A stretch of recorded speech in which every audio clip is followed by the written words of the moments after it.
सबसे पहले मैं ये जानूंगा कि ये कौन है, ये कार्मिक सचिव प्रवीण टोप्पो का फोटो आपने क्यों लिया हुआ है? कार्मिक सचिव प्रवीण टोप्पो जो है यही जो है हम लोग का वैकेंसी को बार बार टाल रहे हैं। वो जानते हैं कि इस भर्ती प्रक्रिया में सेटिंग नहीं चलती है, इसीलिए इस वैकेंसी को रद्द कर दिए। इस बार सीएम सर से भी मिले थे 2 जुलाई को कैबिनेट मीटिंग में, तो बोले कि हमको तो पता ही नहीं।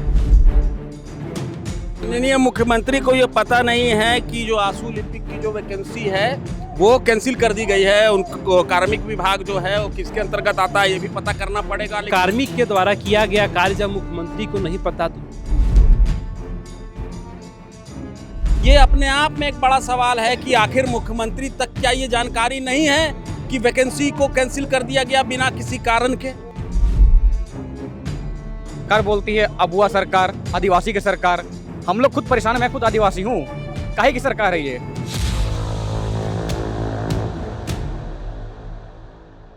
देखिए, इस वक्त हम एक बार फिर जयपाल सिंह स्टेडियम के बाहर मौजूद हैं और सुबह से ही हमने तमाम अभ्यर्थियों की बात आप तक पहुंचाई। विभिन्न एग्जामों में जो शामिल हुए अभ्यर्थी, उनका दर्द आपको हमने दिखाया, बताया कि किस तरह से धांधलियां हुई है नौकरी देने में, और पिछले 26 साल से लगातार यही सिलसिला जारी है। उसी कड़ी में एक और नौकरी है, उसके बारे में भी डिस्कस करेंगे। काफ़ी छात्र हैं जो कि इससे लेकर के परेशान हैं। वो नौकरी है सचिवालय आशु लिपिक भर्ती परीक्षा और एलडीसी भर्ती परीक्षा। ये आप देख सकते हैं कि ये बिरसा युवा मोर्चा झारखंड के बैनर तले ये अपना आंदोलन कर रहे हैं और कई छात्र हैं। इनका कहना है कि पिछले 26 साल में पहले परीक्षा जो है वो 16 साल के बाद हुई और दूसरी परीक्षा जब हुई तो लगातार वो कैंसिल होते गई और उसका कोई वो नहीं है, बताने का नहीं हो रहा है। इनके पास कोई जवाब नहीं है कि क्यों ऐसा हो रहा है। छात्र हैं, हम इनसे बात करते हैं और जानते हैं कि क्या कुछ ये कह रहे हैं।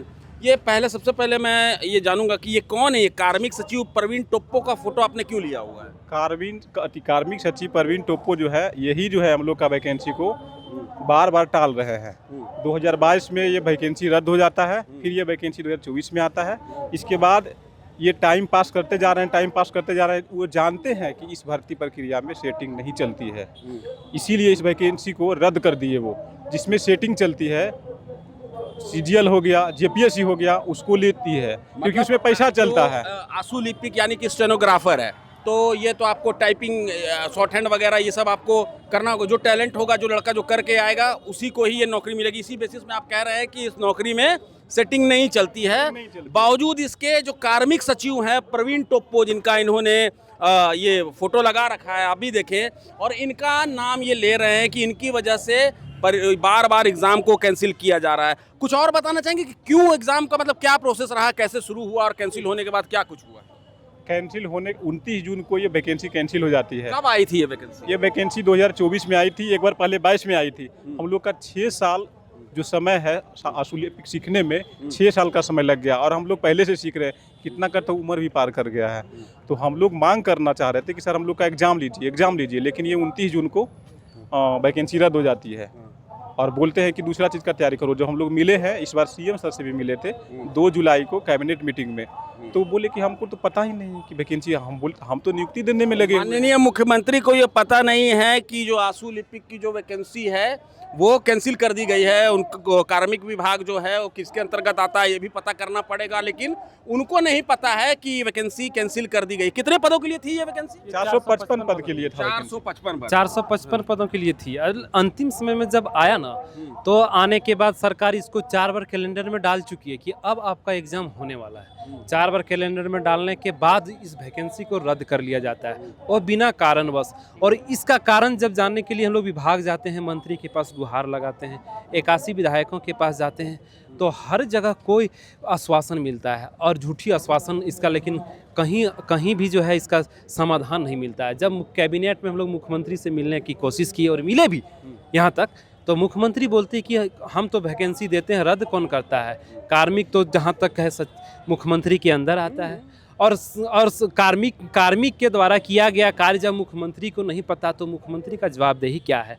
मुख्यमंत्री, बहुत बड़ा सवाल है ये कि कार्मिक की जो जिम्मेदारी है उसके जो मुखिया होते हैं वो मुख्यमंत्री होते हैं, और जब ये वैकेंसी कैंसिल हुई तो मुख्यमंत्री हेमंत सोरेन से ये मिलने गए और इनका कहना है कि मुख्यमंत्री हेमंत सोरेन ने ये कहा कि हम तो वैकेंसी देते हैं, कैंसिल कौन करता है?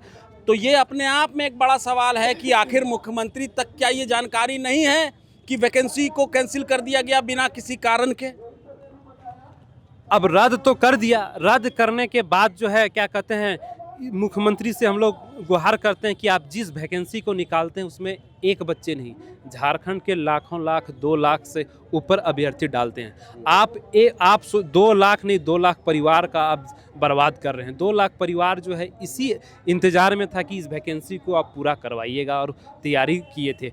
और हमको समझ में नहीं आता है कि 100% झारखंडी जिसमें रहता है और क्या कहते हैं जिसमें स्किल बेस्ड रहता है, जिसमें सेटिंग गेटिंग नहीं चलती है, वही वैकेंसी रद्द क्यों होती है, बाकी वैकेंसी क्यों होती है। सरकार से पूछना चाहते हैं क्या आप सिस्टम आपके अंदर नहीं है क्या आप इसमें सुधार नहीं कर सकते हैं, या फिर आपने जानबूझ के आंख बंद कर लिया है? इसका जवाब दें मुख्यमंत्री। आप बताएं, इसमें आप लिख रहे हैं आंसू लिपिक के आदिवासी छात्र पस्त, सरकार मस्त, क्या कहना चाह रहे हैं?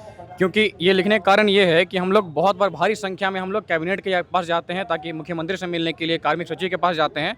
हम लोग ऑब्जर्व किए कि मैक्सिमम छात्र इसमें आदिवासी ही थे। मैं खुद खूंटी क्षेत्र का आता हूँ, दरवा विधानसभा मेरा गाँव पड़ता है, ठीक है, दरवा विधानसभा का अंतर्गत आदिवासी छात्र बहुत ज़्यादा इसमें है। और सरकार बोलती है अबुआ सरकार, आदिवासी की सरकार। हम लोग खुद परेशान हैं, मैं खुद आदिवासी हूँ। काहे की सरकार है ये? आदिवासी छात्र पस्त हैं, बिल्कुल पस्त हैं आदिवासी छात्र, इसमें परेशान हो चुके हैं हम लोग। नाम के लिए बस आदिवासी हम लोग सरकार चुन ली है। तो झारखंड में आदिवासी कह रहा है कि वो पस्त हो चुका है, परेशान हो चुका है, और मुखिया भी आदिवासी है। आगे बात करते हैं। क्या नाम हुआ आपका? मेरा नाम पिंटू साहू है, मैं कोडरमा जिला से आया हुआ हूँ। माननीय मुख्यमंत्री जी से निवेदन है कि आप अपने अधिकारियों पर लगाम पकड़िए। जिस तरह श्री कृष्ण अर्जुन का रथ पकड़े हुए थे और ज्ञान दे रहे थे, उसी तरह आप अपने अधिकारियों पर लगाम कसिए। नहीं तो यही होगा, ऐसे अधिकारियों के कारण हम लोग को आज स्टेनो लिखने के जगह में हम लोग को आज धरना देना पड़ रहा है। बस इसके जिम्मेदार यही अधिकारी है, क्योंकि हेमंत सोरेन ने हम लोगों को खुद कहा कि हम लोग वैकेंसी आपका कैंसिल हो गया, हमको पता ही नहीं, जबकि कार्मिक सचिव ही हैं और कार्मिक विभाग के हेड भी हमारे माननीय मुख्यमंत्री जी हैं। तो ऐसा कैसे हो गया? हम लोग को ये समझ में नहीं आता है कि क्या ये अपने मन से कुछ भी काम कर देते हैं, माननीय मुख्यमंत्री जी से पूछते हैं या नहीं पूछते हैं, और क्या सारे काम हम लोग को गड़बड़ करते। झारखंड में 3 तरह का खेला हो रहा है। पहला खेला ये होता है कि अगर वैकेंसी आती है तो उसकी परीक्षा होती है तो कोर्ट स्टे लगा देता है।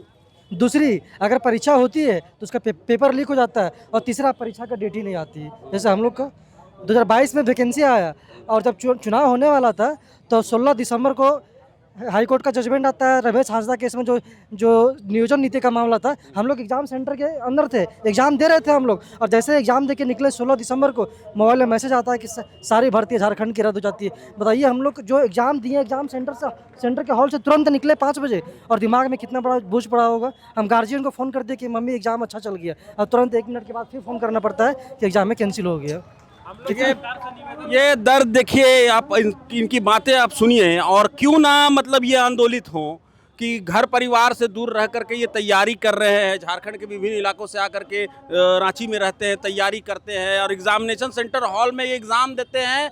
फ़ोन करते हैं घर में कि अच्छा एग्ज़ाम गया, उसके थोड़ी देर में पता चलता है कि एग्ज़ाम कैंसिल हो गया। कोई वजह नहीं बताया जाता है। मुख्यमंत्री कार्मिक विभाग के मुखिया होते हैं, उनको जानकारी होती है, लेकिन ये जब उनसे मिल जाते हैं तो मुख्यमंत्री कहते हैं कि मुझे तो इस बारे में कोई जानकारी नहीं है, मैं तो नौकरी देता हूँ, आपसे नौकरी किसी ने छीन ली। बावजूद इसके ये जो छात्र है, ये मुखिया जो हैं हमारे मुख्यमंत्री हेमंत सोरेन, उन्हें कृष्ण कह रहा है, और बता रहा है कि आप कृष्ण बने और अर्जुन को बताएं कि किस तरह से रथ को आगे ले जाना है, सरकार को चलाना है। तो अब भी ये इनमें ये बात बाकी है। ये चाहते हैं कि सरकार जो है वो जवाबदेह बने, सरकार जो है नियुक्ति प्रक्रिया में ट्रांसपेरेंसी लाए, और इनको जवाब दे कि इनको नौकरियां क्यों नहीं मिल रही हैं, क्यों बार बार बिना वजह रद्द हो जा रही हैं नौकरियां। और ये टेक्निकल पोस्ट है, ऐसा कहना है कि इसमें इस तरह से धांधली नहीं हो सकती कि ये डायरेक्ट धांधली कर ली जाए। अगर कोई स्टेनोग्राफर है तो शॉर्ट हैंड वगैरह, स्पीड वगैरह, ये सब की जानकारी उसको होनी चाहिए। और इसमें जब डायरेक्ट कैंसिल नहीं हो सकता एग्ज़ाम, तो बिना किसी कारण बताए हुए ही कैंसिल कर दिया जाता है। लेकिन अब भी ये मुख्यमंत्री से उम्मीद करते हैं, और ऐसा उम्मीद हम भी कर रहे हैं कि सरकार आगे आएगी, बात करेगी इन छात्रों से, और आने वाले दिनों में कुछ एक रास्ता तो ज़रूर निकलेगा कि इनका भविष्य संवर सके। रेडी गवा लिया। देखिए, कुछ और भी कहना चाह रहे हैं ये। 5 साल आपने इस वैकेंसी में ऑलरेडी समय गंवा लिया है, अब हम लोग किसी के लायक नहीं, इसलिए मुख्यमंत्री से कहते हैं कि 2026 के इस अंत तक में इस बहाली को निकाल के जो है 2026 में ही कंप्लीट करवाएं, वरना हम लोग किसी लायक नहीं बचेंगे। मुख्यमंत्री आप क्या चाहते हैं, यहाँ का युवा क्या करे? अब क्या हम लोगों ने हमेशा कलम पकड़ा है, और कलम की जगह अब मुख्यमंत्री क्या पकड़ाना चाहते हैं, ये स्पष्ट में जवाब दें, वरना इस्तीफा दें। ठीक है, तो आप देख सकते हैं कि कितने सवाल हैं। अब इस्तीफे की भी बात कर दी इन्होंने, कितने सवाल हैं, छात्रों के अंदर में कितना दर्द है। हमने सिर्फ एक परीक्षा के बारे में आपको नहीं दिखाया, जेपीएससी, जेएसएससी, पीजीटी और ये अभी स्टेनोग्राफर की परीक्षा लगा, तमाम तरह से जितने भी छात्र जो कुछ कहना चाहते हैं वो बातें हम आप तक पहुंचा रहे हैं, और हम उम्मीद करते हैं कि ये बातें सरकार तक भी पहुंचेंगी और सरकार इनके सवालों का जवाब देगी, इनके पास आएगी, बात करेगी और समस्या का हल निकालेगी, चीज़ों को ट्रांसपेरेंट बनाएगी, जवाबदेही तय होगी और झारखंड के छात्रों का भविष्य सुधरेगा। हम ऐसा ही उम्मीद करते हैं। प्रभातखबर.com, विश्वास वही, रफ्तार नहीं।